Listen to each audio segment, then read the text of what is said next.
আগামীর বাংলাদেশ কেমন দেখতে চাচ্ছেন?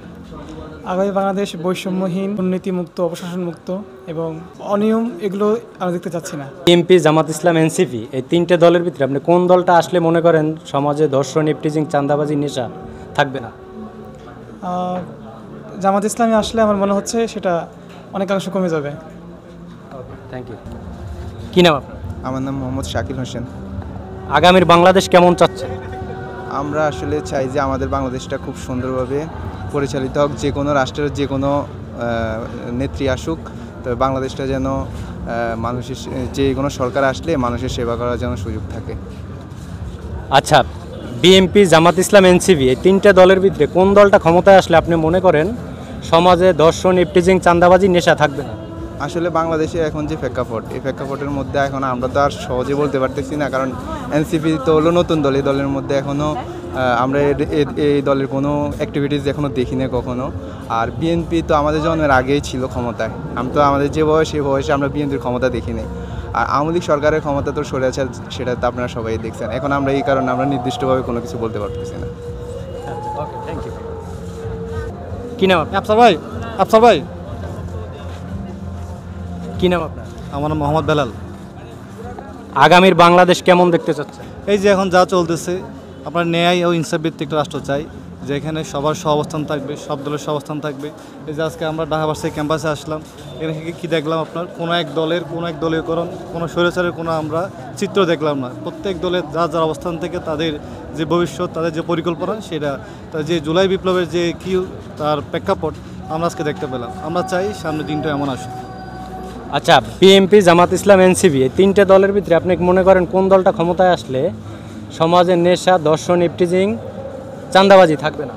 আমরা জুলাই বিপ্লবের পরে এখন পর্যন্ত দেখলাম যে বিএনপি, এনসিপি তাদের ব্যাপারে আমরা চাঁদাবাজি, তাদের মধ্যে টেন্ডারবাজি, তাদের মধ্যে দুর্নীতির আমরা যথেষ্ট পরিমাণ প্রমাণ পাচ্ছি। তো সেই তুলনার দিক দিয়ে আমি বাংলাদেশ জামাত ইসলামে এখন পর্যন্ত তাদের কোনো টেন্ডারবাজি, চাঁদাবাজি, কোনো দলীয়করণ, কোনো পক্ষাপক্ষি এখনও পর্যন্ত দেখা হয় নাই। আর জুলাই বিপ্লব ধারণ যারা করবে আমরা তাদের পক্ষে আছি। তো আমার মতে বাংলাদেশ জামাত ইসলামী আগামী ক্ষমতা যদি আসে, বাংলাদেশে একটা কল্যাণমূলক রাষ্ট্র আমরা আশা করতে পারি। ওকে, থ্যাংক ইউ। কী নাম আপনার? জুনাইদ আহমদ। মোহাম্মদ জাকির হুসাইন। বাইজিৎ হাসান। আগামীর বাংলাদেশ নিয়ে আপনার স্বপ্ন কি? স্বপ্ন হচ্ছে আমাদের বাংলাদেশটা ইসলামিক ক্রান্তি হোক, এটা আমি চাই। যে বাংলাদেশ কোনো চাঁদাবাজি মুক্ত হোক, বাংলাদেশে মারামারি হানানো হবে না, এটা আমি চাই সবসময়। আগামীর বাংলাদেশ কেমন দেখতে চাচ্ছেন? আসলে আমরা দেখেছি আগামীর যে বাংলাদেশটা এরকম হওয়া উচিত, যে দেশে মনে করেন শান্তি, মানুষ জনগণ কী চায়, আমাদের দেশে শান্তি চাই, কিন্তু আমরা ইতিপূর্বে দেখেছি যে আমাদের দেশে শান্তি ছিল না, কিন্তু জুলাই অভ্যুত্থানের মাধ্যমে আমরা আমাদের দেশে শান্তি ফিরে পেয়েছি এবং এ দেশে চাঁদাবাজ, সন্ত্রাস, জঙ্গিবাদ এমন কোনো সেক্টরে ছিল না যেখানে দুর্নীতি ছিল না। ইনশাল্লাহ আমাদের এই জুলাই অভ্যুত্থানের মাধ্যমে আমরা আমাদের এই দেশে শান্তি ফিরিয়ে আনতে চাই এবং আগামী ইসলামের নীতিমালা অনুযায়ী দেশকে আমরা পরিচালনা করার মাধ্যমে আমরা দেশকে এগিয়ে নিয়ে যেতে চাই, এটাই আমার প্রত্যাশা। ওকে, থ্যাংক ইউ। সামনে যান। বিএনপি, জামাত ইসলাম, এনসিপি এই তিনটে দলের ভিতরে কোন দলটা ক্ষমতায় আসলে আপনি মনে করেন যে বাংলাদেশে চাঁদাবাজি, নেশা, ধর্ষণ, ইফটিজিং থাকবে না? এটা তো আমাদের মনে হয় যদি জামাত শিবির আসে তাহলে হয়তো এগুলো থেকে মুক্তি অথবা মিলবে। কারণ যেই বিএনপির কথা আপনি বললেন, তারা তো এখন ক্ষমতায় আসেই নাই, তার আগে যে সমস্ত কার্যক্রম করছে ওগুলো দেখেই যাচ্ছে। এছাড়া এনসিপি যদি তারা আসে সেটাও আমরা জানি না কি হয়। বাদবাকি তারা যেহেতু এনসিপি, যারা তো বেশিরভাগ যে 36 জুলাইয়ের ইয়াতে যারা ছিল ছাত্র সমন্বয়ক, তারাই তো বেশিরভাগই দল গঠন করছে। তারাও যদি আসে বাদবাকি যায় না, কিন্তু জামাত শিবির আসলে আমরা মনে করি কমপক্ষে ইসলামী দল হিসেবে চাঁদাবাজি এবং ধর্ষণ, জুয়াবাজি এগুলো থেকে অবশ্যই দেশ মুক্ত হবে ইনশাল্লাহ, আশা করা যায়। Okay, thank you. Thank you. কী নাম আপনার?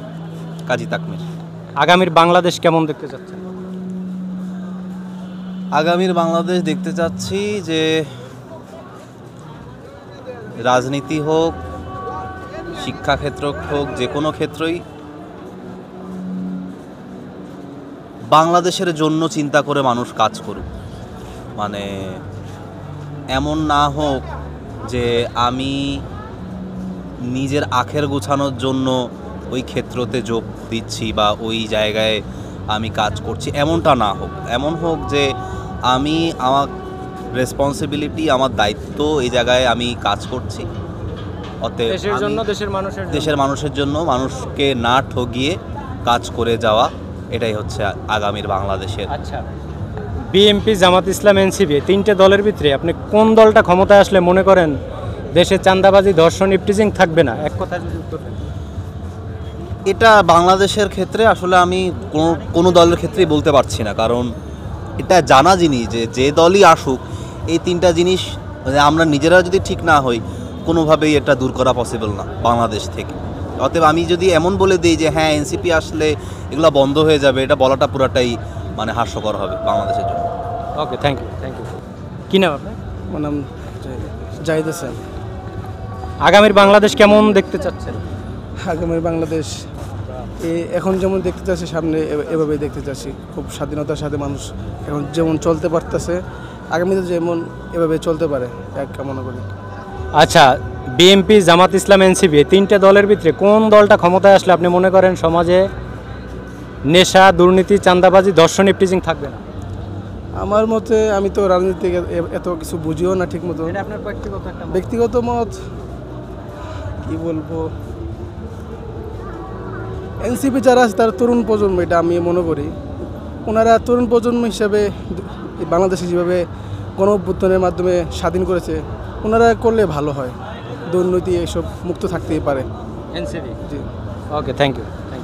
কী নাম আপনার? আমার নাম আশিকুল ইসলাম। আগামীর বাংলাদেশ কেমন দেখতে চাচ্ছেন? অবশ্যই আমরা, যেহেতু আমাদের আন্দোলনটা শুরু হয়েছিল বৈষম্য বিরোধী আন্দোলন দিয়ে, তো প্রথমত আমাদের বাংলাদেশের প্রতিটা ক্ষেত্রে বৈষম্য দূর করার যেই ব্যবস্থা, সেটা চালু করতে হবে এবং বৈষম্য দূর করতে হবে, সর্বক্ষেত্রে বৈষম্য দূর করতে হবে। আর দ্বিতীয়ত হচ্ছে বাংলাদেশের প্রত্যেকটা মানুষ যেন সুখী সমৃদ্ধভাবে এবং একতাবদ্ধ হয়ে চলতে পারে, ওই রকম প্ল্যাটফর্ম তৈরি করতে হবে। এই জন্য যারা নেতৃত্ব দিচ্ছে অবশ্যই তাদেরকে ভূমিকা রাখতে হবে এবং আগামীর বাংলাদেশ, আগামীর প্রজন্ম যারা আমরা আছি, অবশ্যই তাদেরকে নিয়ে দেশটা গড়ার চিন্তাভাবনা করতে হবে। যদি আগের মতোই কথিত স্বৈরাচারের সিস্টেমে দেশ পরিচালনার সিস্টেম তারা করে, তাইলে হয়তো আগামীর যেই আশা নিয়ে আমরা বিপ্লব ঘটিয়েছি সেটার যথাযথ পূর্ণতা পাবে না। এই জন্য আগামীর আমাদের এই জেনারেশন যারা আছে এদেরকে নিয়েই আমার মনে হয় যদি আমরা দেশটা গড়তে পারি, যারা আছে তারা যদি আমাদেরকে নিয়ে দেশ গড়তে পারে, তাহলে আমার মনে হয় ভালো কিছু প্রত্যাশা করা যাবে ইনশাআল্লাহ। আচ্ছা, বিএনপি, জামাত ইসলাম, এনসিপি তিনটে দলের ভিতরে আপনি মনে করেন কোন দলটা ক্ষমতায় আসলে সমাজে চাঁদাবাজি, নেশা, ধর্ষণ, ইফটিজিং থাকবে না? আসলে বিএনপি, জামাত, এনসিপি স্পেসিফিকভাবে কোনো দলের বিষয় বলা যাবে না, এখনও এটা বলা যায়ও না। কারণ হচ্ছে এটা আসলে সম্পূর্ণ ক্ষমতায় যাওয়ার পরেই বোঝা যাবে যে আসলে কার কী অবস্থা। ক্ষমতায় যাওয়ার আগে আমরা সবসময় দেখছি যে আমাদেরকে ধারণা দেওয়া হয়েছে, বিভিন্নভাবে আমাদেরকে প্রলোভন দেখানো হয়েছে, কিন্তু আমরা কখনো এটার স্বাধীনতার পর থেকে আজ পর্যন্ত এটার আমরা প্রতিফলন দেখতে পাইনি। অতএব আমাদের যেহেতু পূর্ব কোনো অভিজ্ঞতা নাই, পূর্ব থেকে আমাদের খারাপ অভিজ্ঞতা হয়ে আমরা এই পর্যন্ত আসছি, অতএব স্পেসিফিকভাবে ভালোটা এখনও বলা যাচ্ছে না। ওকে, থ্যাংক ইউ।